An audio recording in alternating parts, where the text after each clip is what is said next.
Good evening. I'm your host, Karen Udis. This show is a series that's been coming to you from DCTV since 2015 in a weekly program called the Network of Global Corporate Control. Today's program is called Humanity's Legacy. Thank you to DCTV, to Mo Jackson, who's studio producer, and Cruchet Starnes is on audio and prompter, and Dolores Harris is our floor director, and I want to thank Cruchet for his volunteering. Last weekend, I went to a memorial service for Virginia Huber. We all call her by her nickname, Ginny. Ginny wanted for her legacy to continue.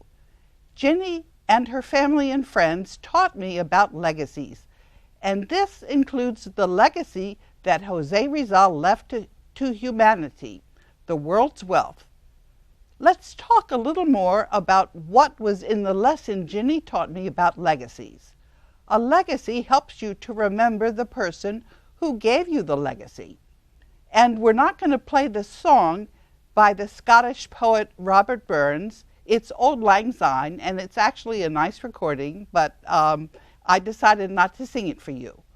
The 19th century scholar and educationalist J.S. Blackie summed up Burns's importance to Scotland and the Scots with the words, "When Scotland forgets Burns, then history will forget Scotland."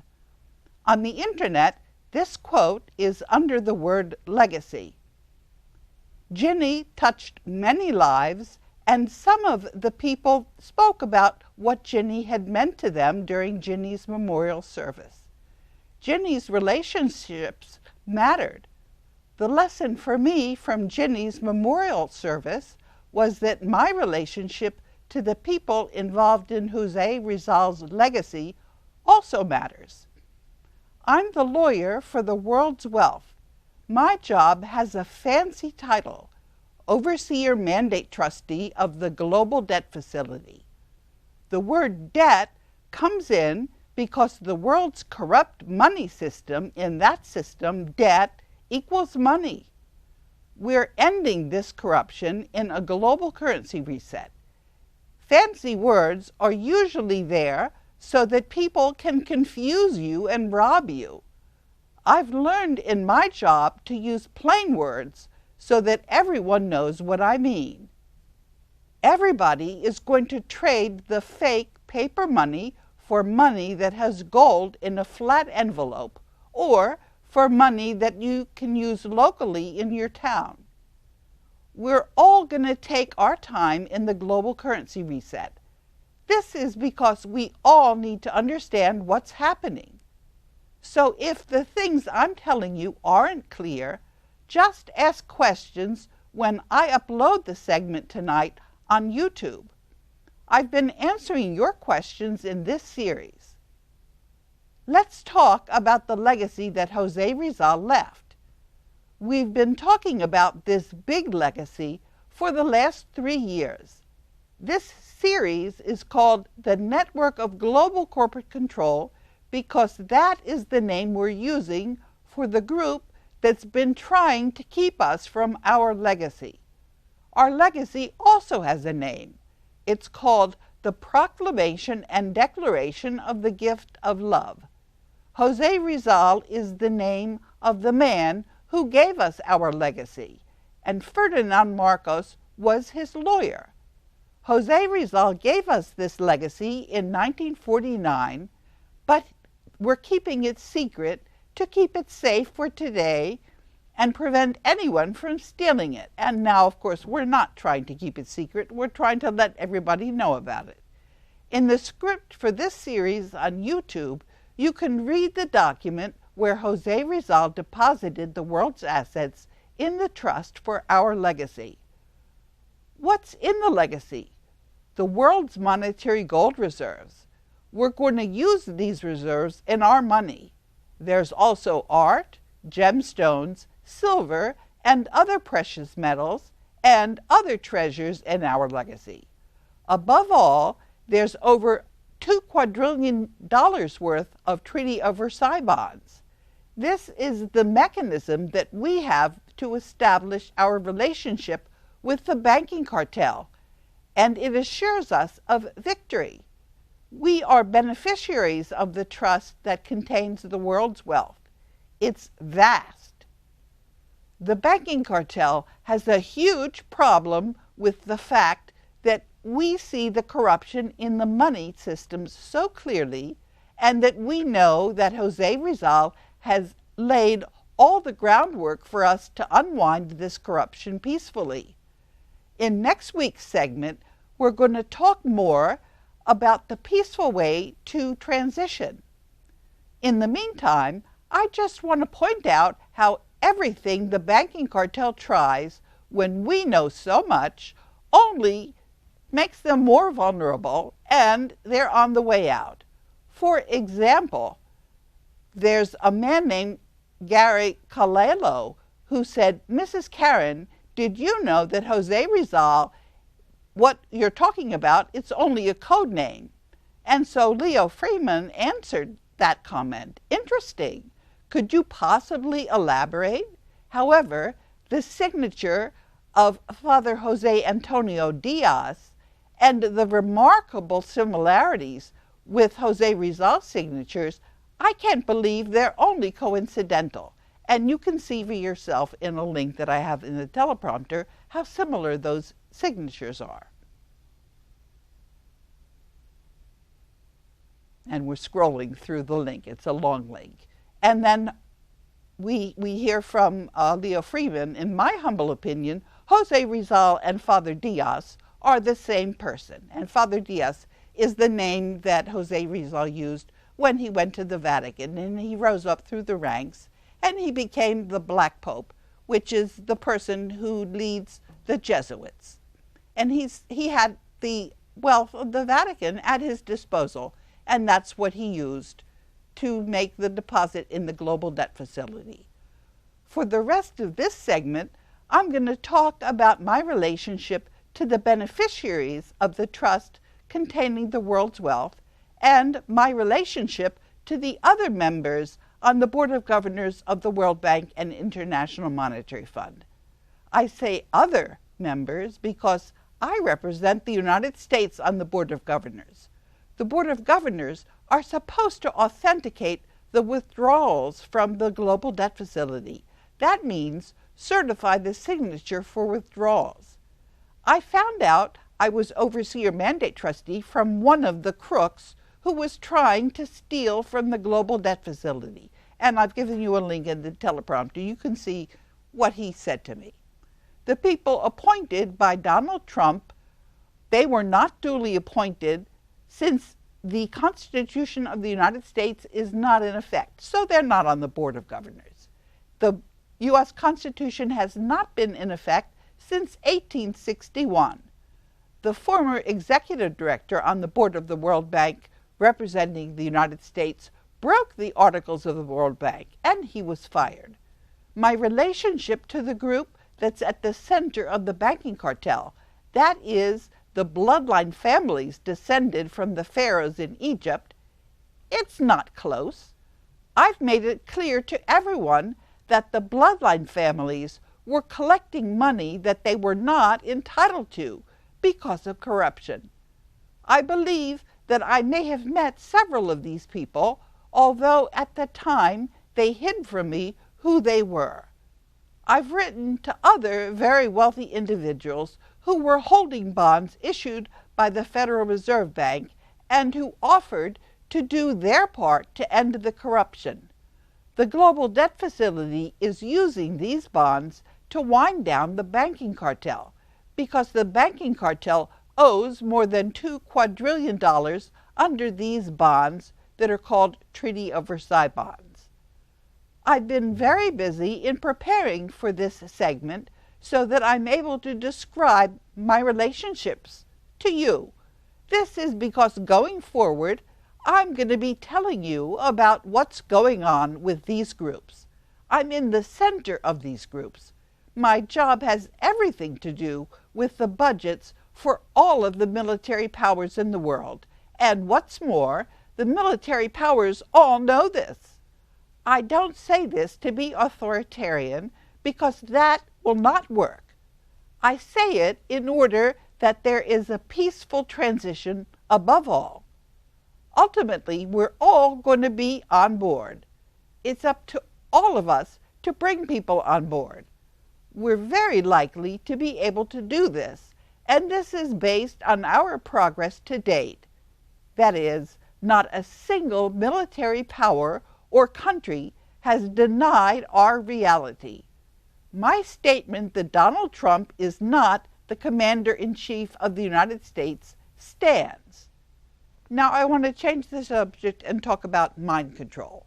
A couple of days ago, Pamela Hornvick sent me in an email letting me know that the banking cartel is interfering with people who try to watch the archives of the DCT segments in this series by making the people fall asleep. We could already tell that there was interference because the banking cartel lowered the sound, and they also inserted black leaders to delay the videos. And I'll read you from Pamela Hornvick's email. It was sent on the 22nd. To Karen Hudis, subject, hypnotism. Hi Karen, I just wanted you to know that whenever I watch your show live, I'm very intent on your every word. However, whenever I watch the session on YouTube, if I didn't get to watch the live broadcast, I will invariably fall asleep. I don't think this is boring, do you? I wouldn't put it past them to dub some kind of mind control over your recording. I'm just wondering if anyone else may have that problem, and you can weigh in on the archives in YouTube. Thanks for all that you do, Pam. As I mentioned before, the fact that YouTube is trying to erase all record of what's happening between us is their admission that it's dangerous to the network of global corporate control. That's because we're setting the agenda, and the banking cartel is not, no matter how hard they try to convince you otherwise. I'm the first to admit that there are many people who are totally convinced that the propaganda from the media and the mind control apparatus that keeps these dupes from seeing clearly what's going on in front of their very noses, these are all very real. I'm surrounded by family members who are victims of mind control, and I know very well how threatening the reality is for these victims. The only way to function during this transition is to love the victims. Quite a few of these people are likely to be targeted individuals. Targeted individuals are persons who are being experimented on with the military electromagnetic frequency and scalar technologies. Many of the comments that YouTube wiped out gave us a true picture of how pervasive the scalar wave and electromagnetic frequency technology is. Nevertheless, we're able to work around this advanced weaponry. 2 points. Aubrey answered my statement that enough people know the reality. Aubrey's tweet, which you can see in the teleprompter, says, "We don't need a majority, just a passionate, unwavering 5%. That's us." The fact is that we have managed, despite the scalar weaponry, to break through. The point is that enough of us understand precisely what's going on. Pam has let us know what the banking cartel thought they were doing by putting people to sleep. That has now backfired. No wonder YouTube is trying to hide the teleprompters, because people can read them. They don't have to watch. I'm going to continue to rely on teleprompters, so that little trick won't be effective anymore. Enough people know the reality. The other point to make is one of John Kennedy's favorite sayings, "A rising tide lifts all boats." John Kennedy was just one of the long list of assassinations in the U.S. by the banking cartel. Just like Abraham Lincoln, who was being charged between 20% and 30% interest by the private European central bankers to finance America's Civil War. Both President Lincoln and President Kennedy chose to create a currency outside of private central banker control.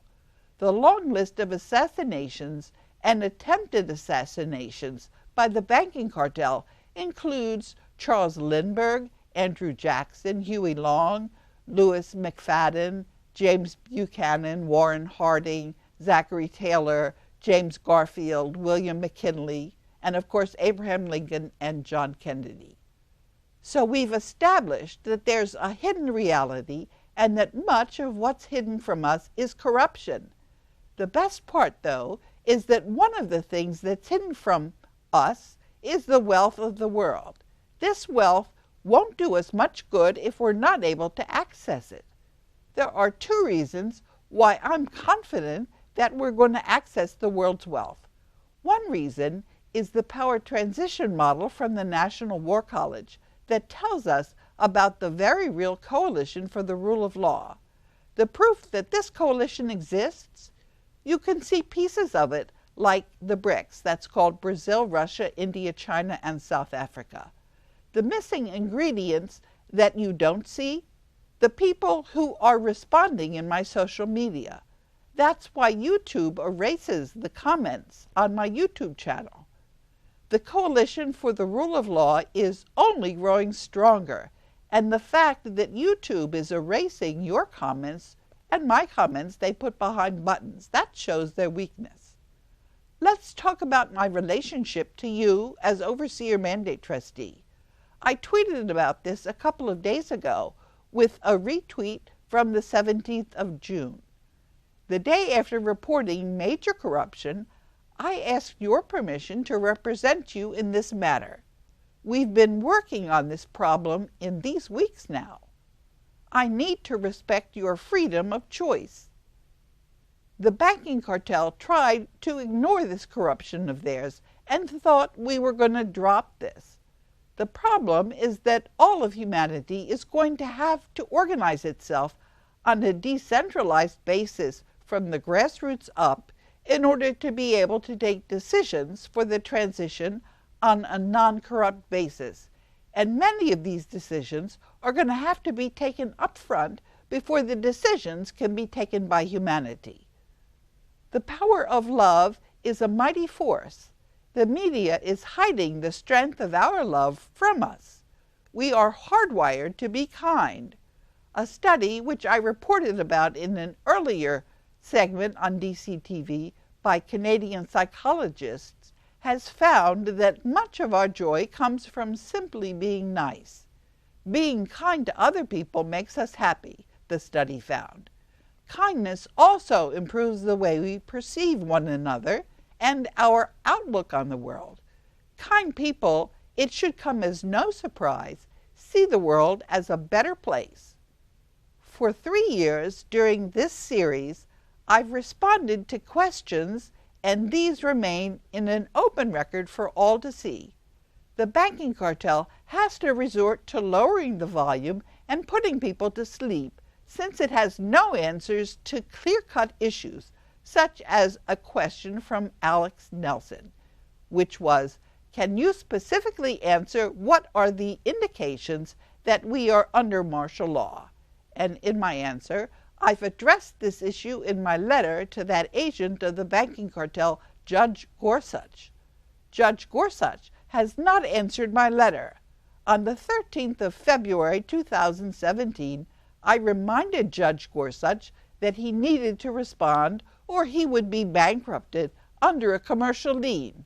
This reality is there for everyone to see, and it's as plain as the nose on your face. There's a cumulative effect to the banking cartel's corruption being exposed. When the Expeditionary Unit of the Marines attacked the CIA's branch office in November 2017, that was on the 18th, and nobody was disciplined for that. Or when the Air Force continues to give me flybys and military salutes and nobody is disciplined, and there's no denial. This undermines the banking cartel. They're no longer credible. I've been retweeting some pretty strong emails, and I'll continue to do this. I'm obviously getting a lot of help. I'm entitled to represent the Board of Governors of the World Bank and IMF. This is evident in the correspondence. I tweeted, I've just been through the cart before the horse problem with the Board of Governors of the World Bank, and I had to convince them that I wasn't assuming their authority. Hopefully, by the upcoming annual meetings, that's when I tweeted this, the board will